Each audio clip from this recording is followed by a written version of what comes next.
Coding AI. Olá a todos. Nós hoje temos connosco aqui o Bruno Castilho, CEO e co-founder da Magical, que no fundo é uma health tech portuguesa que está a redefinir a forma como os médicos documentam, analisam e gerem informação clínica através de inteligência artificial. Este é um tema muito interessante, cruza uma área que é a saúde, que tem imensos dados. Portanto, é uma área com imenso potencial, mas também podemos ter aqui, como nós sabemos, várias barreiras. Portanto, nós hoje vamos falar aqui um bocadinho sobre como é que se constrói inovação real num sistema que ainda vive entre papel, burocracia e esta pressão clínica diária. Portanto, Bruno, seja muito bem-vindo. E se calhar antes falamos desta parte mais tecnológica, não é? Quem é que tu és, no fundo? Portanto, qual é que é o teu percurso? Como é que tu chegaste a este problema? E, no fundo, como é que tu cruzas, então, aquilo que é a tua praxis diária, não é? Portanto, que nós sabemos qual é e que, portanto, tu sofres esta dor e este problema diariamente, mas depois cruzas aqui com tecnologia e resolves a empreender, não é? Portanto, como é que tudo isto aqui, qual é a origem de tudo isto e como é que nós chegamos até aqui à Magical? Exatamente. Antes de mais, bom dia a todos.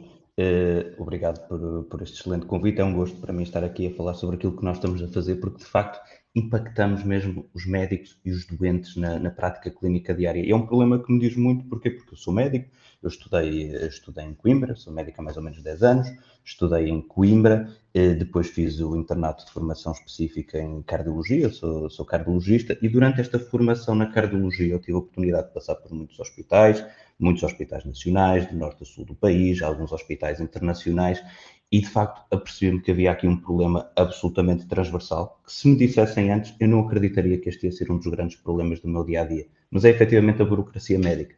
De facto, quando eu via a medicina, imaginava todo um conjunto de problemas que íamos ter, de pressão clínica, resolução de casos clínicos mais ou menos complexos, intervenções life-saving, que nos deixam, obviamente, com um perfil de ansiedade, de como é que as coisas vão correr, de querer que as coisas corram bem para os nossos doentes, mas nunca pensei que um dos grandes problemas que eu ia ter no meu dia-a-dia fosse, de facto, a burocracia médica. E a verdade é que, ultimamente, o conjunto de softwares que tem entrado na prática clínica cada vez afasta mais os médicos dos doentes.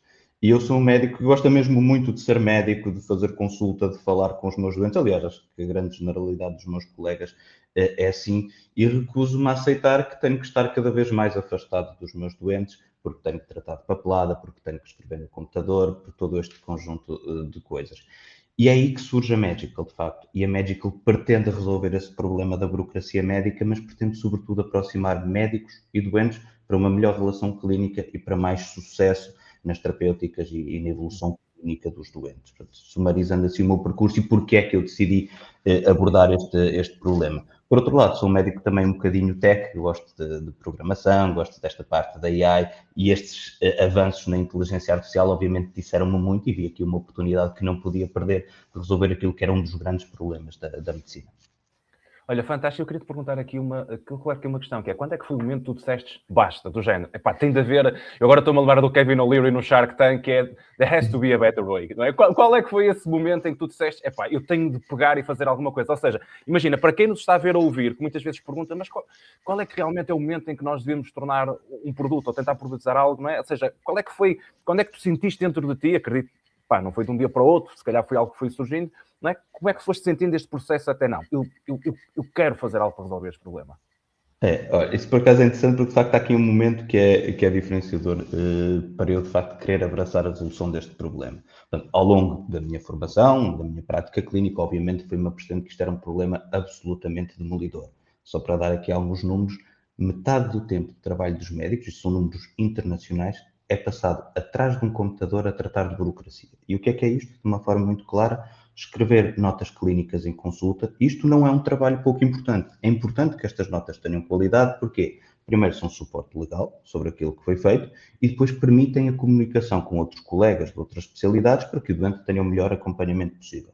Portanto, notas clínicas em consulta, relatórios clínicos, prescrições de exames, justificação para prescrições de exames, justificação para prescrições de seguros. Portanto, todo um conjunto de burocracia que nós temos que fazer. Portanto, metade do tempo médico é passado a fazer isto. Em todo o mundo, metade dos médicos está a olhar para um computador e não para um doente. E isto, para mim, é absolutamente chocante. E, portanto, fui-me apercebendo disto ao longo da minha prática clínica. Quando é que foi um momento transformador? Foi no momento que eu estava, até já depois da minha hora, a fazer consulta de cardiologia e tinha um doente que era extremamente linear. E era um doente que tinha que fazer um cateterismo. E, portanto, o doente chegou, já estávamos depois da hora, cansados, tinha outras coisas para fazer, expliquei rapidamente ao doente aquilo que para mim é elementar, não é? O doente tem que fazer um cateterismo, mas o doente não percebeu muito bem, possivelmente. E quando o doente saiu, eu conto esta história até aos nossos investidores, porque de facto é mesmo uma história real e muda. Quando o doente saiu, deixou a porta entreaberta e comentou para os outros doentes: este médico não me explicou, fazer um cateterismo, não sei o quê, não percebo nada disto, não sei o quê, não sei o quê. E comentou para outros doentes que estavam na sala de espera. E eu ouvi. No início até fiquei um bocado aborrecido. Estou aqui depois da hora e tentam fazer estes comentários, nem devia estar aqui, devia estar em casa. Mas pensei, não, o doente tem razão. Ele vai fazer um procedimento cardíaco que tem que perceber porque é que o vai fazer. Eu devia ter tempo para explicar ao meu doente porquê. Devia ter as ferramentas necessárias para que ele entendesse porque é que vai fazer o procedimento. Isto é absolutamente fundamental. E, portanto, isso foi um momento um bocadinho transformador do género. Não, tem que haver uma forma melhor de nós fazermos isto. E foi acompanhado de quê? Deste surgimento da inteligência artificial, porque é até um bocadinho paradoxal, mas eu comecei a ver a possibilidade da tecnologia aproximar os médicos e os doentes, porque até agora só tinha separado. E portanto foi aí que disse, não, vou pôr mãos à obra e vou começar a fazer algumas experiências para conseguir resolver este problema. E a ideia da Magical surge aí, obviamente depois foi um processo muito mais complexo que aquele que eu imaginaria, mas é aí que há um momento de vamos pôr mãos à obra para trabalhar. Ou seja, é muito interessante teres quase esse momento aqui definido. Acho que é uma bela história para contar. E se calhar olhando então para esta prática e para este problema que nós temos a vir, agora até pegando no caso desta tecnologia em particular e deste impacto desta tecnologia da IA na saúde, onde é que tu realmente vês este potencial hoje, não é? Ou seja, a nível do diagnóstico, na verdade, isto, por exemplo, que a Magical faz, também vai ajudar à decisão clínica, a nível do workflow, segurança do paciente, ou seja, consegue-nos explicar um bocadinho o que é que a Magical faz então e qual é a sua intervenção em cada um desses estágios? Exatamente. Eu vou explicar exatamente o que é que a Magical faz e começaria por explicar desta forma. A Magical é como se fosse um clone meu, que sabe de medicina, sabe muita coisa, que só está lá para tratar de tudo o que é burocracia. Ou seja, isto permite-me que eu esteja só a falar com o meu doente, que não tenha que escrever uma palavra no meu computador. A Magical está a ouvir a consulta sem a gravar e numa consulta de 45 minutos, uma hora, ela vai perceber aquilo que é importante, aquilo que é clinicamente relevante para mim enquanto cardiologista ou não, e no final vai-me fazer notas perfeitas, tal e qual como eu tiraria. Além disso, a Magical tem a capacidade de depois gerar toda a documentação clínica que é necessária. Durante esse tempo que eu não estive, porque já todos fomos a uma consulta e temos uma imagem clara do médico atrás do computador, muitas vezes tem a olhar assim por cima do computador para o doente e a deixar o doente falar enquanto está a escrever. A primeira coisa que os médicos que usam Magical fazem na consulta é pôr o teclado de lado e sentar-se à frente do doente e falar com o seu doente. Porquê? Porque a Magical está a fazer os registros todos e fala-os com muita qualidade. Aliás, faz com mais qualidade do que aquilo que eu faria, cheio de abreviaturas, até possivelmente com alguns erros, porque estou a falar com o doente, estou a diagnosticar, estou a escrever e, obviamente, isso é muito difícil de fazer. Portanto, esta é uma das primeiras intervenções logo da Magical. Libertar o médico para falar com o seu doente e tirar notas clínicas adaptadas a todas as especialidades. Eu estou a dar o exemplo da cardiologia, mas nós temos modelos para praticamente todas as especialidades. O que é que nós também reparámos que era muito importante? E trazendo aqui outro número. Quase 70% da informação clínica relevante os doentes esquecem em 3 meses. Ou seja, perdem partes fundamentais do seu tratamento, não sabem como é que vão fazer a terapêutica. Idealmente, na consulta, o que eu teria tempo para fazer era uma tabela clínica, a explicar ao doente se toma este medicamento de manhã, este à tarde, este à noite, mas infelizmente nós não temos tempo para fazer sempre isso. Eu trabalhei no Serviço Nacional de Saúde, ainda vou tendo alguma colaboração com o Serviço Nacional de Saúde. A pressão, como certamente acompanharão, para a atividade assistencial é enorme e não nos permite ter esse tipo de prática clínica. Aliás, eu até devia explicar ao doente na consulta e ter tempo. Você tem hipertensão arterial, que tem estes e estes riscos, tem dislipidemia, que tem estes e estes riscos. Fazer o tratamento é muito importante para lhe diminuir a probabilidade de ter um AVC ou um infarto em X. Portanto, envolver o doente no tratamento, porque isso claramente muda o prognóstico dos doentes. Mas nós não temos tempo na consulta. Portanto, outra parte da Magical, que nós chamamos Magical Patients, é depois da consulta, depois da Magical escrever todas as notas por mim em que eu só estive a falar com o doente, eu clico num botão e gero um relatório para o doente, automaticamente em segundos. E esse relatório o que é que tem? Uma tabela clínica atualizada para o doente, portanto, para ele saber quando e que medicação está a fazer, uma explicação para o doente daquilo que são as suas doenças, esta explicação ancorada em bases de dados de alta qualidade, para garantirmos toda revista por médicos previamente, atenção, para garantirmos que aquilo que está escrito tem qualidade clínica e uma explicação aos doentes de porque é que estão a fazer a medicação, porque muitas vezes eles têm essa dúvida. E hoje também vivemos na área de, na era, aliás, da desinformação na saúde, com tudo o que é redes sociais e etc. E, portanto, é importante que os doentes possam sair da consulta com um ground truth de que doenças têm, que medicação estão a fazer e porquê. E a Medical permite, em segundo, estudar isso para entregar ao doente. Portanto, é uma experiência completamente transformadora em consulta, libertando o médico de todos esses trabalhos e fazendo com alta qualidade. Portanto, é como digo, é mesmo o meu clone para tratar tudo o que é burocracia e deixar-me fazer aquilo que eu gosto, que é tratar doentes. Eu e os meus colegas. Atenção, que eu acho que temos aqui clientes já. Temos... É porque esse é um tema que nós falamos muitas vezes. Pois é. E é muito curioso porque tu tocaste aí logo, também da minha perspectiva, no ponto mais importante, que é a tecnologia a aproximar o médico e o doente, porque muitas vezes no senso comum, e não é só no senso comum, mesmo dentro de muita gente especializada até parece o contrário, e há uma citação, uma das, digamos, as minhas referências nesta área é sempre a Clínica Mayo nos Estados Unidos, não é? Que deves conhecer bem. E então, eu na altura, aqui em 2016, escrevi um livro sobre o healthcare marketing e então fiz uma série de investigação na área. E em 2002, aquele médico mais emblemático, o diretor mais emblemático, que era um médico chamado Denis Cortese, ele tinha uma frase espetacular, que era nós médicos hoje, eu não sou médico, nós, falava ele, não é? Nós médicos hoje temos uma componente técnica e uma componente de artista, não é? E ele dizia, e nós estamos demasiado sujeitos à componente técnica e esquecemos de outra componente. E eu fui médico para a minha componente, ao fim e ao cabo a parte artística, o nome pode não ter sido muito feliz, mas era a parte da criatividade, a parte de estar, de olhar, de perceber. Pronto, e tu reveste nisto, realmente, quando a carreira de médico é dificílima, não é? Vocês estudam 10 mil anos para, por exemplo, como tu tens a especial de cardiologia, para a especial de cardiologia estudaste não sei quantos anos. Há ali, deixa-me pôr isto de uma maneira mais provocativa, também é justo que de repente eu diga, olha, mas tu como médico essencialmente é a tua capacidade humana, de relação, de empatia do doente, depois tu também tens um percurso de estudo tão intenso. Não sei se foi muito claro, juntei aqui as duas coisas, mas é uma curiosidade que eu tenho. Eu percebo perfeitamente. Eu tenho uma opinião um bocadinho vincada aqui nisto. Portanto, como é que eu vejo as duas componentes da medicina que são muito importantes? Mas eu acho que há aqui uma que é mais importante, que é a componente técnica. Portanto, eu preciso que o médico seja tecnicamente bom. Se o médico não for tecnicamente bom, então está tudo estragado à partida. Ainda que seja muito humano, eu não posso admitir ter um médico que seja tecnicamente mau e que com isso possa prejudicar os doentes. Agora, ser tecnicamente bom é suficiente?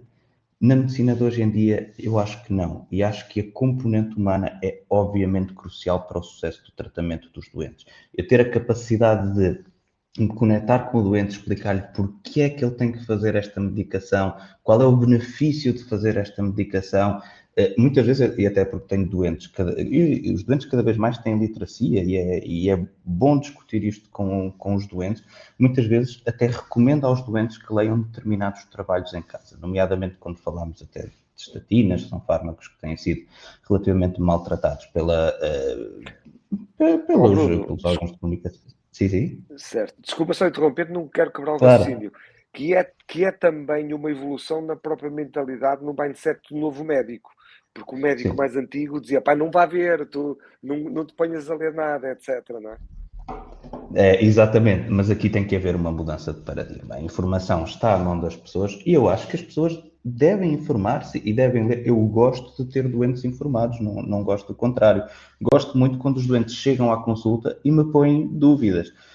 Porque, salvo muito raras exceções, os doentes põem dúvidas de uma forma elegante, de uma forma querem mesmo saber qual é a minha opinião, não põem dúvidas para me colocar em xeque o meu conhecimento. Não sinto isso minimamente. Sinto que os doentes leram, ficaram com dúvidas e querem saber. E eu, na consulta, recomendo muitas vezes aos doentes ler alguns trabalhos e até lhes escrevo e digo: você vai ler este trabalho em casa e na próxima consulta comentamos os resultados deste trabalho. Para perceber porque é que eu acho que deve fazer esta medicação, que não é necessariamente uma opinião minha, eu não acordei hoje e achei que deveria fazer esta medicação. O que eu sei é que a maioria dos doentes que faz esta medicação, de facto, tem um melhor prognóstico. E é isso que eu quero para si, que tenham um melhor prognóstico, por isso é que lhe estou a propor esta terapêutica. Mas, vai ler isto? Na próxima consulta discutimos. E é engraçado, muitos doentes, de facto, chegam depois à consulta e leram os trabalhos e discutimos e frequentemente consegue-se mudar aqui um bocadinho o mindset do doente e pô-lo, de facto, a fazer terapias que lhe beneficiam o prognóstico. Este tem que ser o mindset do novo médico.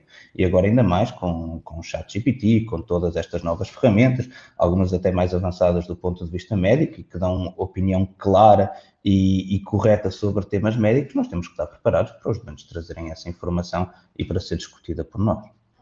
Inclusive, agora a OpenAI vai lançar o ChatGPT Health, não é? Ou seja, Exatamente. tem pelo menos 40 milhões de utilizadores diários não é? Em todo o mundo que precisamente utilizam a tecnologia para tal. E se calhar, não olhando agora para o paciente, olhando agora para o médico, tu sentes que de uma forma geral existe ainda aqui alguma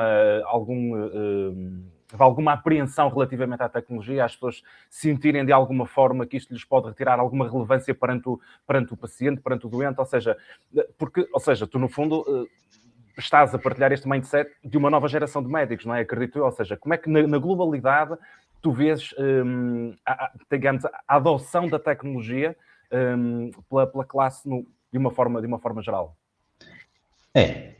Há aqui de facto diversos grupos de médicos, podemos dividi-los assim.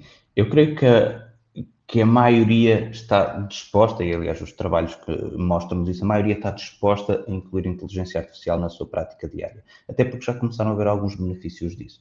Para quem faz imagiologia, e por exemplo é o meu caso, eu faço alguns exames de imagem cardíaca, o benefício da inteligência artificial é muito grande para nos ajudar a fazer exames com mais qualidade, mais exames, a ter mais certeza nos resultados que nós temos.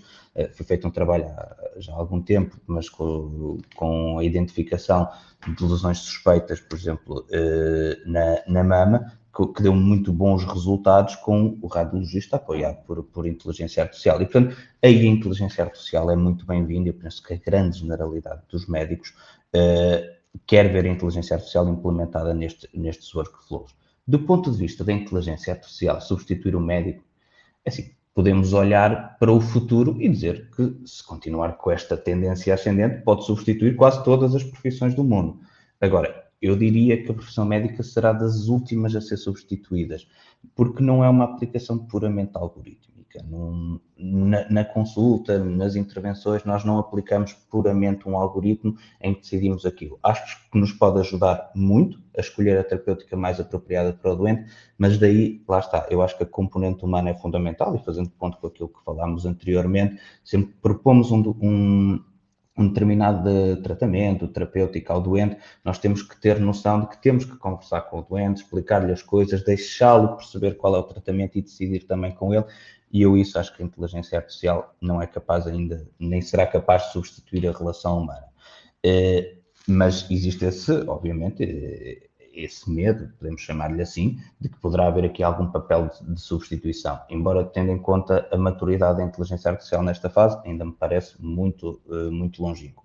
Agora, mais uma vez digo, aquilo que os médicos estão a ver na prática clínica agora é a inteligência artificial a substituí-los numa tarefa que eles odeiam fazer, que é as tarefas burocráticas. Eu não tenho nenhum colega que me diga: Bruno, olha, o que eu gosto mesmo é de fazer relatórios clínicos e notas clínicas, portanto isto da Magical não é muito para mim porque vai-me roubar trabalho. Não há nenhum colega, não acredito, que me venha com esse tipo de conversa, e a experiência que temos até agora, com mais de 100 mil consultas feitas já, é muito boa. É muito bom. Era isso que eu te ia perguntar, e muda consoante o país, só pegando neste ponto, ou seja, vocês estão neste momento a operar em Portugal, também noutros mercados, ou seja, existe digamos, uma adoção ou uma tendência, uma abertura para a adoção que é mais difícil em Portugal quando comparado com outros países? Aliás, depende também da cultura de liderança, se calhar, do próprio hospital, até se calhar até o próprio médico quer, mas se calhar a direção, por exemplo, clínica não quer. Como é que funciona até um bocadinho de cultura de liderança, que é algo que nós temos falado bastante em outras áreas, e aqui, nesta área em particular, como é que está a funcionar?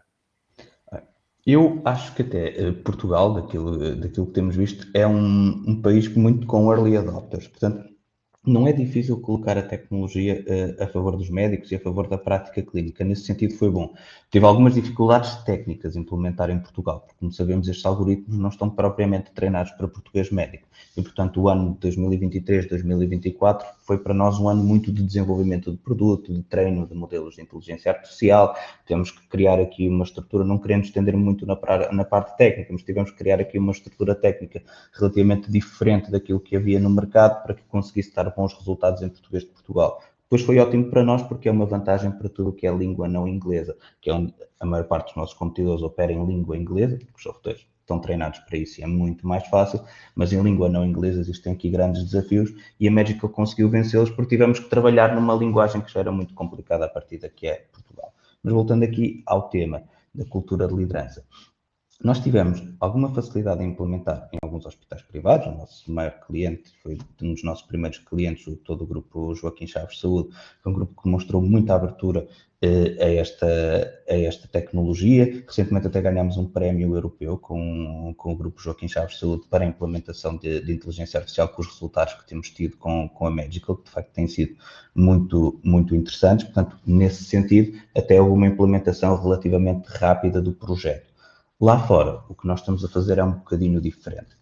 Prende-se também com um problema burocrático, porque isto, de facto, a burocracia na medicina tem muitos braços. E, portanto, se começarmos a falar, vamos ver aqui vários problemas e, felizmente, a Magical tem a capacidade de os resolver a todos. Não querendo introduzir entropia, vou introduzir aqui mais um dos problemas que nós resolvemos.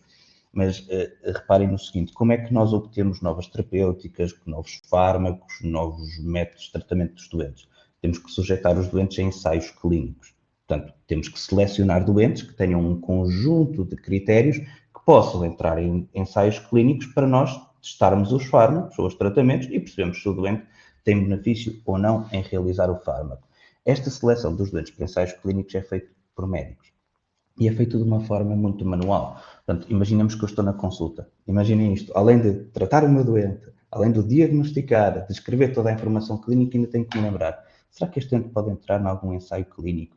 E não é só nos da minha instituição, em Lisboa, no Porto, lá fora. Obviamente que isto é muito difícil de fazer. É desumana a quantidade de informação que eu tinha que saber de cor. Portanto, muitos doentes não entram em ensaios clínicos. E o número internacional é que mais de 25% dos doentes, dos ensaios clínicos falham porque não têm doentes suficientes. Isto atrasa muito o desenvolvimento da medicina. E, portanto, voltando àquela parte lá de fora, o que nós estamos a fazer é trabalhar com um dos mais hospitais recrutadores em Londres, que é o Royal Mason, um dos maiores hospitais recrutadores europeus, onde nós criamos um software que é capaz de identificar automaticamente se o doente pode ou não entrar em determinados ensaios clínicos e, portanto, acelerar muito o recrutamento. Publicámos agora recentemente um trabalho onde mostramos que somos capazes de recrutar 10 vezes mais depressa, com 99% de precisão na análise de critérios. E, portanto, nós trabalhamos em Portugal com a Magical, com o assistente clínico que desburocratiza a medicina, e estamos já a começar estes trabalhos com o Reino Unido, onde queremos de facto demonstrar que somos, além de desburocratizar a medicina, somos capazes de recrutar muito mais depressa e com muito mais qualidade doentes para ensaios clínicos, e com isso concretizar aquilo que é a minha visão e de muitos colegas, que é que a medicina seja mais rápida e mais eficaz. Boa. E se calhar por falar em rapidez, para passar a bola para o Pedro, só para fechar este ponto aqui, quem é que adota mais rápido? É o público, é o privado? Como é que tu vês isto a funcionar?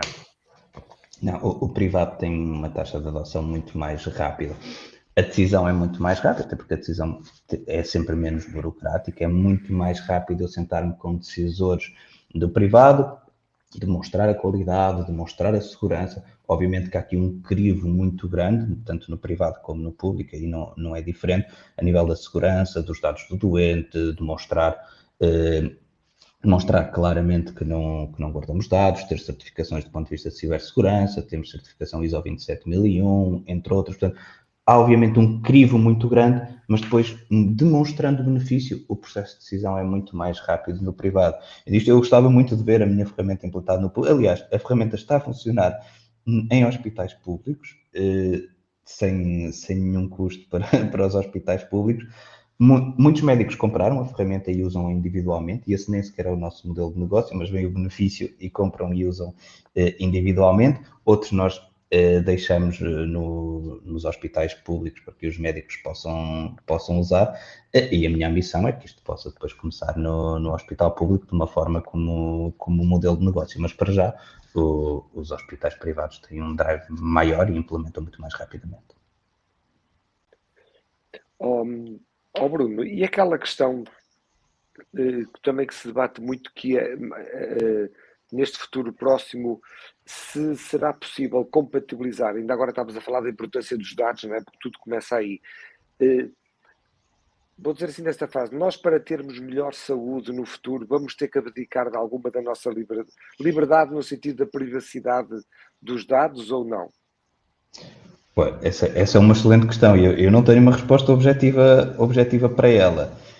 Tenho, e aqui entra o meu viés de médico, ou seja, se eu puder de alguma forma tratar melhor os doentes e conferir-lhes melhor prognóstico, e isso envolvesse de alguma forma que se perdesse alguma privacidade na saúde, eu não sei se isso teria benefício. Eu vejo doentes todos os dias e, portanto, gostaria de os tratar. Admito que é uma questão que tem que ser muito bem ponderada sobre qual seria o benefício real de nós podermos guardar mais dados e com esses dados tomar melhores decisões. Porquê? Porque guardando mais dados, obviamente eu teria formas de treinar melhores algoritmos, de fazer ensaios clínicos maiores e com isso perceber exatamente quais doentes ou não beneficiariam de determinada terapêutica, de determinada intervenção. E eu acho que isso tem muito impacto para as pessoas. Mas obviamente existe aqui um viés, que é quem é que teria acesso a esses dados, o que é que essas pessoas perderiam exatamente com esses dados. Talvez eu não seja a melhor pessoa para fazer essa análise porque tenho um viés muito grande, que é o viés de querer tratar e querer resolver aqui um problema. É algo que tem que ser, também tem que se fazer um estudo real e perceber exatamente até onde é que iria essa perda de privacidade e se haveria alguma forma de proteger os doentes dessa perda de privacidade, que eu acredito com regulamentação séria haveria essa forma. Do ponto de vista da Magical, nós facilitamos as coisas porque não guardamos nenhum dado e, portanto, não temos esse problema que é absolutamente fundamental. A Magical não guarda dados clínicos. Pois, eu também me revejo nisso, eu também, digamos, eu preferia abdicar de algo para ter uma melhor saúde, mas é este contexto agora que, não sei se acompanhaste nos Estados Unidos, por exemplo, algumas seguradoras já te fazem um desconto, não é? Se tu andas com o Apple Watch 24 horas por dia, porque estás mais controlado, mas aí vais ter que abdicar desses... Também tens acesso, em princípio, ao melhor serviço e ao melhor preço, é como tudo, não é? Vamos supor que isso acontece. Vamos dar aqui um outro exemplo. Vamos supor que eu fiz com uma seguradora para me fazer determinado seguro, me propôs fazer um score de cálcio coronário, que é um exame que permite prever o meu risco cardiovascular. Vou dizer isto em termos muito leigos, não técnicos, permite prever o meu risco cardiovascular e, portanto, a seguradora propôs-me fazer isto e se o meu score de cálcio fosse 0, portanto, com um risco muito baixo de eventos cardiovasculares seria um valor, mas se fosse alto seria outro. Por outro lado, eu, enquanto pessoa que não faria o score de cálcio e que fiz o score de cálcio e vi que tinha um score de cálcio alto e com isso comecei a fazer medidas que diminuem o meu risco cardiovascular, eu até beneficiei de alguma forma. É verdade que a seguradora me propôs uma coisa que provavelmente será indevida ou que não deveria fazer. Eu percebo aqui o conflito, atenção. Por outro lado, enquanto pessoa, eu tive a oportunidade de fazer um exame que me permitiu depois fazer terapêuticas para diminuir o meu risco cardiovascular. E eu percebo que isto é uma situação muito, muito complexa, mas, mais uma vez, entra aqui o meu viés de médico e gostava que o risco cardiovascular das pessoas diminuísse, que é para depois eu não as apanhar já numa fase aguda em que muitas vezes não há nada a fazer. Bruno, e outra questão que eu gostava muito de ouvir a tua opinião, eu também me revejo, estou muito alinhado com aquilo que estás a dizer, mas pronto, o importante é ouvir-te. Eu às vezes tenho refletido com isso. Nós sabemos que que temos em Portugal falta de médicos, nomeadamente em algumas especialidades.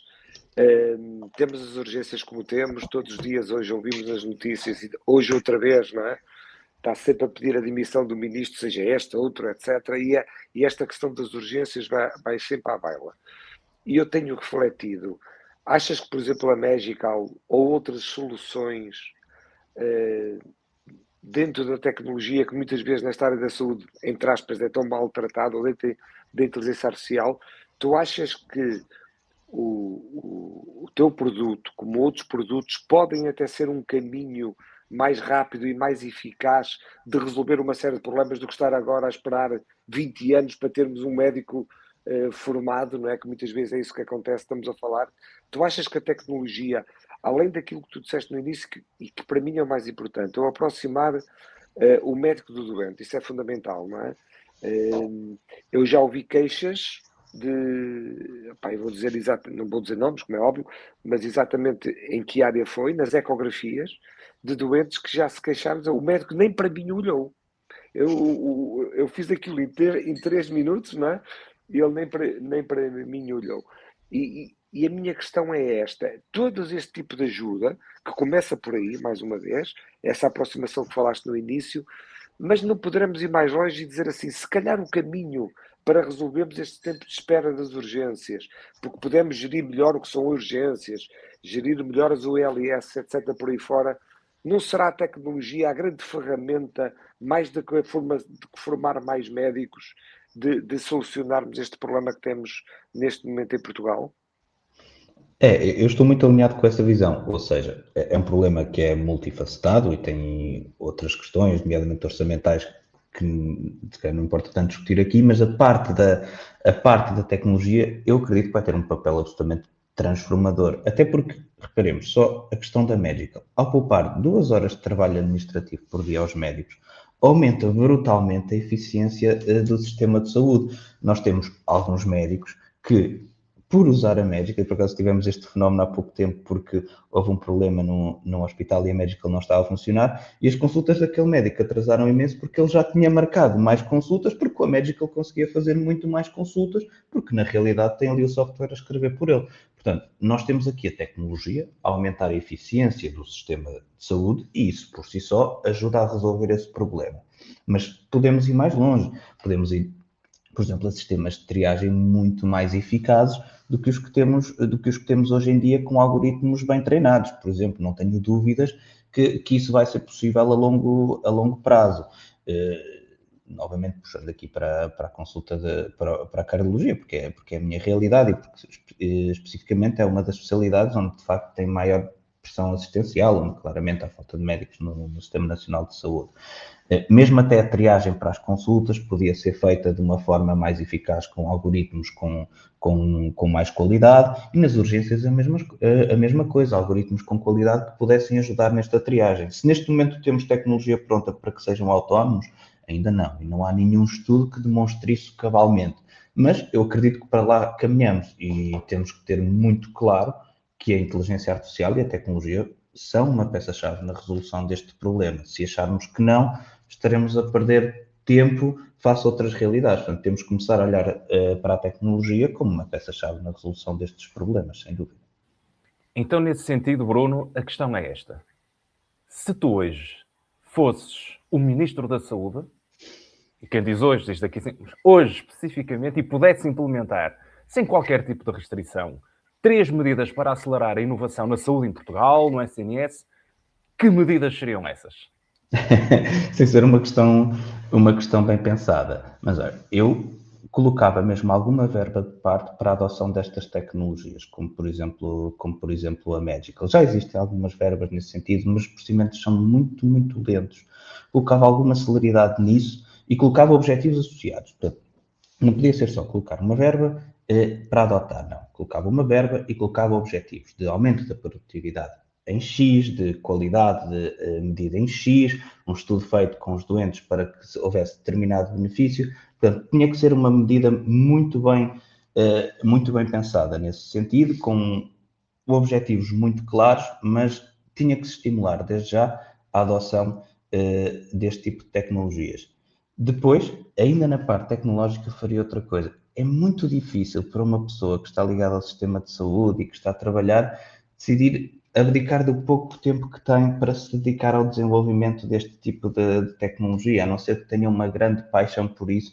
E aqui até faço paralelismo. A Magical começou também, e houve esta oportunidade, porque houve um concurso de empreendedorismo de uma indústria farmacêutica, neste caso a Boehringer, onde nós fomos e depois reconheceram de facto o valor e a própria Boehringer ajudou-nos depois com mais um investimento por acreditar muito no projeto e, portanto, este tipo de iniciativas, mesmo dentro do Sistema Nacional de Saúde, podiam ser interessantes, porque eu acredito que as pessoas que estão no terreno conseguem ver problemas e formas de resolver os problemas muito claras. E se lhes fosse dada mais oportunidade, pudessem criar tecnologia muito interessante para resolver problemas. Portanto, essa talvez fosse outra das medidas.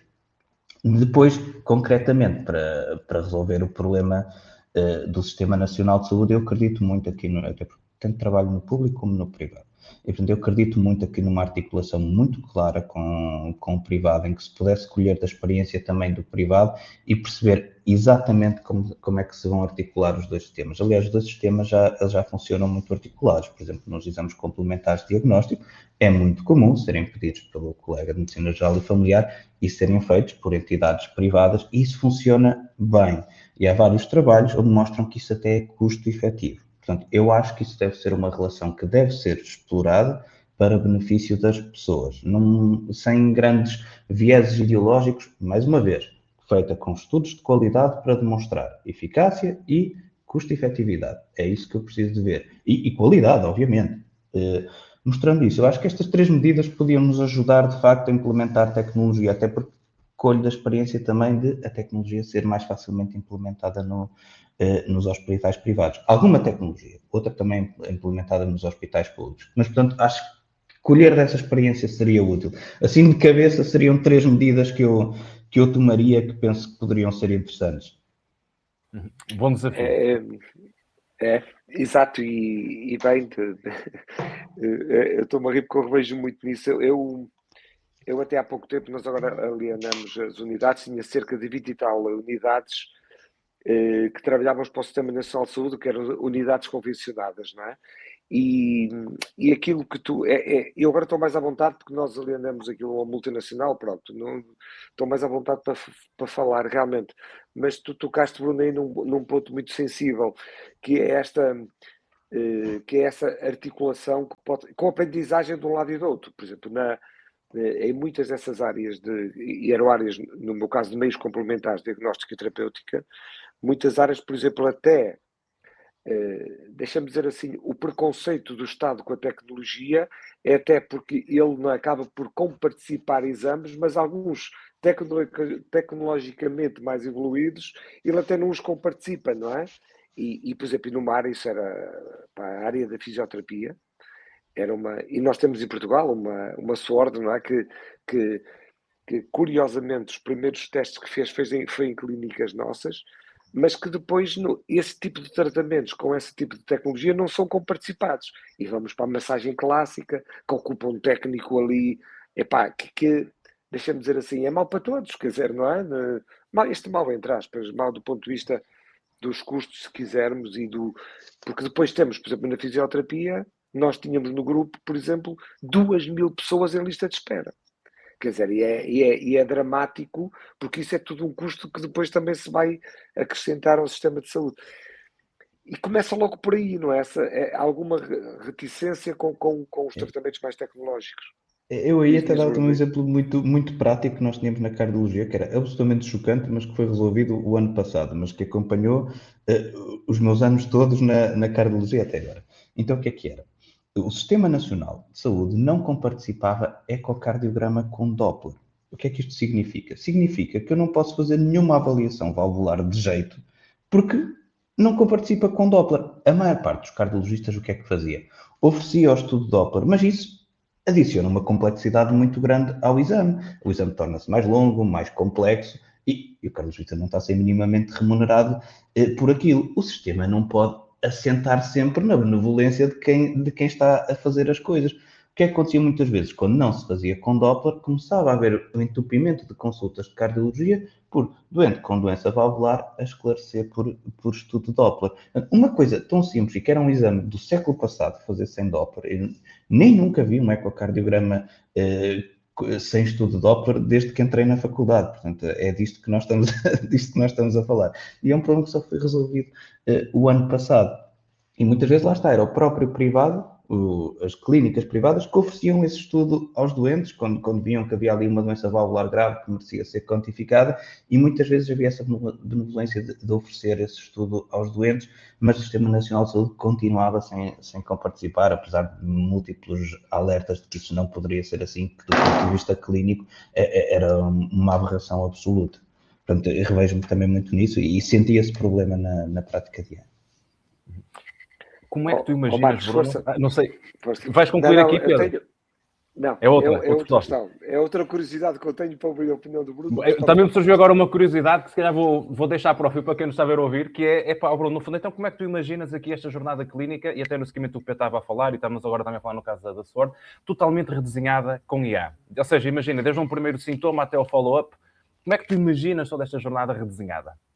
Uma vez que a Magical tem um papel fundamental na mesma. Claro. Como é que eu imagino? Imagino logo numa primeira fase os sintomas do doente. Portanto, haver alguns algoritmos importantes de triagem que fossem capazes de perceber se o doente tem que ir à urgência ou se precisa pelo menos de uma avaliação de um profissional de saúde quase no imediato ou não.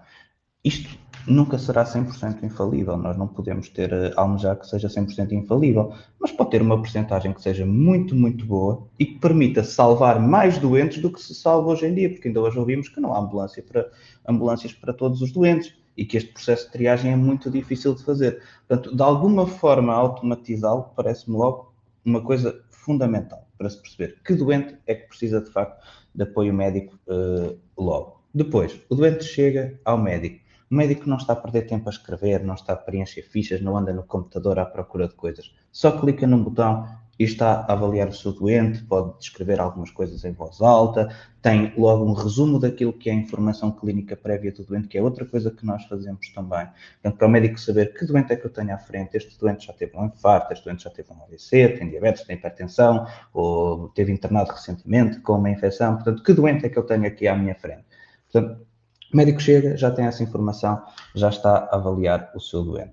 Imagina um conjunto de exames complementares de diagnóstico que também sejam muito mais rápidos de se obter, alguns testes rápidos que poderão existir, quer laboratoriais, quer imagiológicos, que nos, por exemplo, há agora softwares muito interessantes, até no nível da ecocardiografia, que permitem simplesmente encostar a sonda e dão logo uma espécie de um relatório. Por exemplo, para quem não está tão habituado a fazer ecocardiograma, pode fazer sentido para ter logo ali aquilo que é uma avaliação preliminar de um status importante do seu doente. Portanto, imagino esse apoio, não só de exames, mas também de decisão clínica. Por exemplo, eu avalio o meu doente, no final saem as notas clínicas e sai um conjunto de alertas. Olha, este doente pode ter isto, isto e isto. Já pensou? Quer fazer investigação nisso?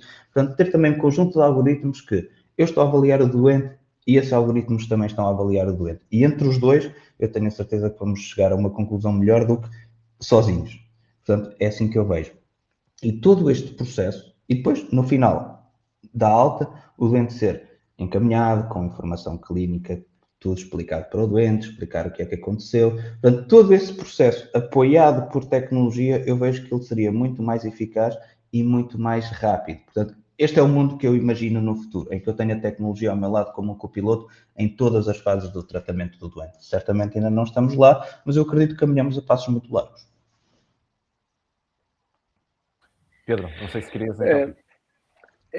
Até antes daquela também reflexão que eu gostava de ouvir do Bruno, até também fazer... É que muitos dos problemas que nós estamos agora a ver das urgências até nem são problemas médicos. E este caso destas mortes que aconteceram é porque as macas das ambulâncias ficaram retidas nos hospitais, não é? As ambulâncias ficaram paradas. Portanto, mais uma coisa que um algoritmo seguramente não ajudará, seguramente. Bruno, qual é a minha curiosidade? Eu também trabalhei na área da saúde numa multinacional americana, na área do diagnóstico, na Abbott Divisão de Diagnósticos, e há vamos lá ver, não posso dizer que é uma ideia, mas paira sempre no ar que a indústria da saúde é uma indústria quase como a indústria militar e como a das armas, não é? É uma indústria muito importante, mas que depois e mais uma vez, já passou muito tempo, também posso, às vezes, aquisições que são feitas para matar um produto que tecnologicamente é evoluído, mas que me vai canibalizar o meu produto, por exemplo, isso via acontecer, via à distância, não é? E não estou a referir-me à empresa onde eu estava a trabalhar. Mas há muito esta coisa que, se calhar, a inteligência artificial nesta área da saúde, que é uma área, como dizíamos no início, se calhar juntamente com a educação, onde ela pode ter mais impacto, porque tem impacto nas nossas vidas, tem impacto e pode trazer muita coisa. Mas depois há um lobby, como é o lobby das armas, do tráfico da droga, etc., que não deixa que, nomeadamente de parte da investigação, se quisermos, na IA mais preditiva, etc. Tu há bocado mencionaste aquela questão do cancro da mama, o cancro da mama e da pele. Pá, verdade ou não, já ouvi de pessoas bem colocadas que pode ser antecipado em 5 anos, pela questão dos padrões que podem ser identificados. Tu acreditas nisto? Opa, a pergunta também não está bem feita. Que comentários é que Eu lhes estou a fazias a um perceber. bocadinho a esta nuvem que anda por aí? O que é que eu diria?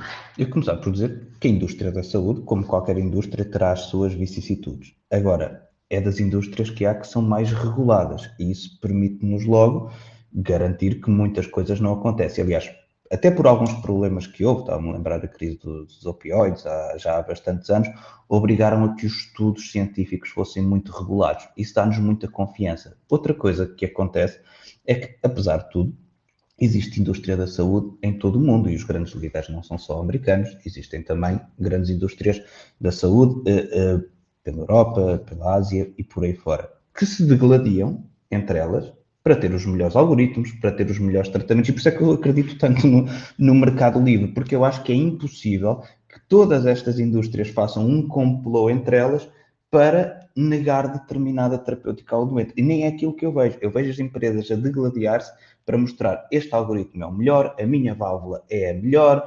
esta é a melhor forma de tratar o doente e o meu estudo teve estes resultados versus o estudo das outras farmacêuticas. E, portanto, eu acredito que este mercado livre e esta constante competição para ter melhores resultados, porque depois isso dá melhor negócio, é evidente que é isso, mas que isso dá melhores resultados. Portanto, por muitas vicissitudes que isto possa ter, eu acredito que este ainda é o sistema que beneficia mais doentes. E qual é alguma evidência disso? É também quando olho para a evolução clínica, para os grandes avanços que foram feitos, eles vêm de sítios onde há tipicamente esta competição. Por exemplo, os Estados Unidos, que o meu maior ídolo, o professor Alec Rivier, foi o pai de colocar aquelas válvulas pela perna, portanto, só aqui uma introdução muito sumária de antigamente para se tratar a válvula aórtica dos doentes, tinha que se abrir os doentes e substituir a válvula. Isto é um processo que pode ter complicações, principalmente em doentes que já têm muita patologia e que até não podem ser operados, e não havia nada a fazer por esses doentes não podiam ser operados e iam falecer a muito curto prazo e de uma forma particularmente sofrida. E, portanto, este senhor o que fez foi desenhar todo um protótipo de válvulas que se colocavam pela perna e andou muito tempo à procura de financiamento, teve financiamento, perdeu, etc. Portanto, é uma história também de superação do ponto de vista de negócio, até que depois, num dia, houve uma empresa que era israelita que acreditou nele, financiou, ele conseguiu construir um protótipo, colocou uma válvula pela perna a um doente de 60 e poucos anos que ia falecer, e, portanto, colocou a válvula pela perna e à tarde estavam a beber um copo de champanhe com o doente, porque ele, de facto, estava muito melhor. E depois a empresa foi comprada pela Edwards. Foi a primeira válvula que se pôs pela perna, a válvula Edwards Crivier, e seguiu o seu percurso normal de evolução. E hoje em dia milhões de pessoas devem a vida a esta evolução. Todas as semanas Portugal põe muitas válvulas destas. Hoje em dia já quase todas as empresas fazem válvulas destas. E depois começou a competição normal, que é a minha válvula é melhor, porque é isto, porque é aquilo. E as válvulas foram melhorando cada vez mais. E eu acredito muito neste mecanismo. Se ele é perfeito, certamente que não é. mas até agora ainda não encontrei nenhum melhor, e quando vejo estas grandes inovações, elas vêm geralmente dos Estados Unidos, e mais uma vez entra o meu viés de médico, que é querer ver os doentes tratados e bem tratados. Bruno, tem aqui uma última questão, que é, no fundo, é como é que tu fazes o balanceamento a nível profissional, empresarial, entre ser médico, não é? Portanto, continuares médico, estares médico, e teres também uma empresa para gerir. Como é que tu, de facto, consegues conjugar, se é que é possível conjugar, de alguma maneira, ou seja, porque muitas vezes nós falamos, procuro ter equilíbrio, mas parece-me que muitas vezes é uma falácia, o equilíbrio, ele não existe. É dentro do desequilíbrio é que nós tentamos encontrar o equilíbrio, digamos assim, de certa maneira. Como é que tu fazes esta gestão? Ou seja, para quem nos está a ver ou ouvir, mais uma vez, imagina o seu plano A, que é, tem o seu day job, não é? Das 9 às 6, e depois tem o segundo turno, não é? Como é que tu, no fundo, conjugas os teus 2 turnos, digamos assim?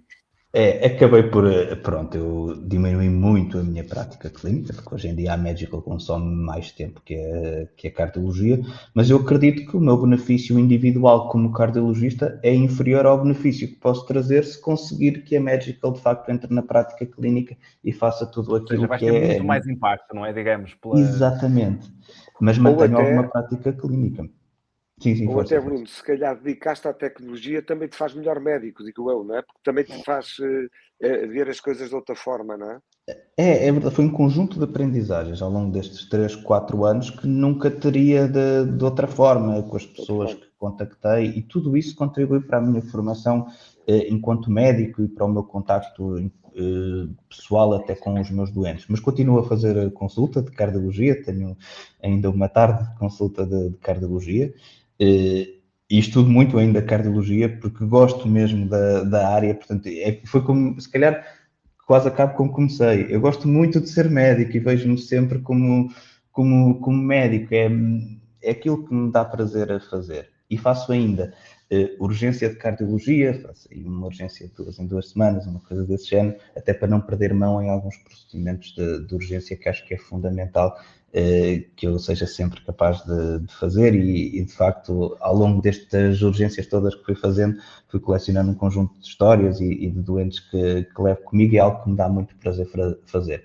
Fora isso, todo o tempo é dedicado portanto, a grande parte do meu tempo é dedicado à Medical com a minha equipa, que vai crescendo e que me dá um gosto enorme poder trabalhar com eles e ver começar e ver de facto esta transformação na prática clínica. Mas é muito difícil equilibrar as duas coisas. Está sempre no terreno, não é? Está sempre no terreno até para perceber exatamente qual é que é o problema, quais é que são os problemas que tu estás a resolver e para quem tu estás a resolver, não é? E por isso eu sou um grande utilizador nos dois lados da barricada, não é? Da Medical, por exemplo, às quintas-feiras, que é quando faço consulta, quintas-feiras à tarde, a equipa já sabe que vai receber um conjunto enorme de mensagens, porque eu estou a utilizar a Medical e a mínima coisa que eu acho que não esteja tão bem, começa logo os meus queixumes no nosso canal de Slack, portanto eles já sabem que à quinta-feira à tarde existe esse problema para resolver.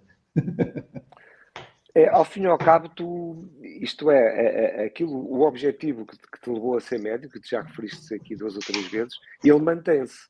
Estás agora em 2 plataformas e quando antes estavas só numa, não é? Sem dúvida. Não é? E realmente eu acho que tem as duas a ganhar com isso, não é? E quando tem as duas, temos nós todos, não é? Porque se tu tens um produto na área da tecnologia, da IA, de um algoritmo que vai ajudar, até se calhar tens um impacto mais transversal do que só aquele impacto mais afunilado dos médicos. Olha, da minha parte, parabéns, porque acho que isso é serviço público. Quer queiramos, quer não, isto é serviço público, não é? Eu penso que sim. Muito bem, olha. E muito obrigado pelo reconhecimento do nosso trabalho e do meu trabalho, que é um trabalho de toda uma equipa. Não está cá nem o Miguel, nem o Armando, os meus cofundadores, mas de facto são pessoas absolutamente incansáveis a trabalhar nisto e que têm tanta paixão como eu em resolver estes problemas da saúde. Um dos meus cofundadores, o Miguel, a mulher dele é enfermeira e, portanto, ele lida muito com estes problemas de saúde e ele já queria ter feito um projeto na saúde, portanto foi mesmo aqui muito bom poder encontrá-lo, porque existe muita sinergia, não só do ponto de vista técnico, mas do ponto de vista de sentimento de missão, que ele partilha muito isto comigo. Marcos, eu também, da minha parte, só tinha mais uma pergunta, que é mais até uma mensagem final tua. Nós já fomos falando disso, mas de uma forma mais resumida, etc. Tu estás otimista, até porque, pronto, a esperança média de vida está a aumentar e por aí fora. Tu estás otimista sobre o futuro da saúde, vamos dizer, em Portugal, pronto, para não sermos muito generalistas, estás otimista com o nosso futuro em termos de saúde? Estou. Eu acho que temos tudo para melhorar. Eu também sou uma pessoa tipicamente otimista, mas olhando para toda esta transformação digital que está a haver, toda esta tecnologia, toda a medicina mais personalizada, todo o conjunto de exames e técnicas que temos ao dispor da cardiologia e todas as especialidades que têm evoluído dramaticamente, eu só vejo que as coisas podem continuar a melhorar. Aliás, a esperança de vida tem subido muito graças também a estes avanços da medicina. E, portanto, eu olho para isto com muita vontade de abraçar esse futuro e ter uma participação ativa nele. Bruno, muito obrigado pela tua disponibilidade. Acho que temos aqui, mais uma vez, um podcast com muito sumo e na área da saúde, sobre também um conjunto de tópicos que não tínhamos abordado até agora e, portanto, a nossa missão também, utilizando agora também a tua palavra, é sempre um pouco essa, não é? Que é trazer o impacto da tecnologia, neste caso da IA, nas mais diversas indústrias e áreas de negócio, com perspectivas diferentes, aplicações diferentes, e que acabam sempre por enriquecer uma visão 360 de quem nos vê ou ouve. Pedro, não sei se... Marcos, agora não resisti, estava a pensar, e nem é uma questão para o Bruno, mas é uma questão até, entre aspas, entre nós aqui, que nós temos falado muito, esta questão da Revolução Industrial 4.0 não é só tecnológica, também é humana, não é? Portanto, quando em Davos, em 2016, ficou fixado que nós estamos perante a quarta Revolução Industrial, o que saiu de lá ela é tecnológica, mas também é humana, nomeadamente na área da neurobiologia. E a reflexão que eu fazia deste podcast com o Bruno é que eu acho que aqui foi a prova mais evidente que nós estamos perante algo que é uma evolução tecnológica e humana ao mesmo tempo. E acho que isto foi muito paradigmático disso. Sem dúvida. Bruno, concordo muito obrigado. Plenamente com isso. Fantástico. Para quem nos vê, estar aqui. Obrigado. Para quem nos vê, já sabe, pode subscrever o nosso canal no YouTube, seguir também no Spotify e no LinkedIn. Bruno, uma vez mais, muito obrigado. E para quem nos está a ver ouvir, até breve. Um forte abraço e até breve. Abraço.